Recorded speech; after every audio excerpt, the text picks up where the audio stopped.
ibang kulay naman. Ayan. Ayan, ang gawa. Good morning everyone. Ayan, ang lalaki na ang haba ng so. Ang binubuhat araw-araw na pinapasok. Ayan, isang som 11 na queen size na po. Ang bilis matapos. Ayun si Rachel sa kabilang makina. Doon ang makina niya. Trabaho na naman. Galing sa Chasu company. Kabilang company. May burda na siya. Lalagyan ng foam. Yan, may dumating pa kahapon. Iro-rolling ulit.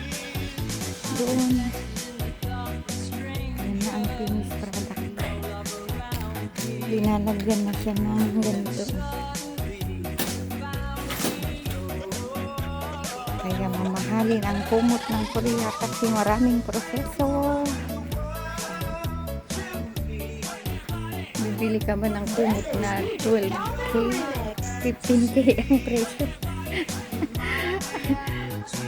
Ayun. Sobrang mahal kasi maraming proseso ang paggawa ng kumot ng Korea.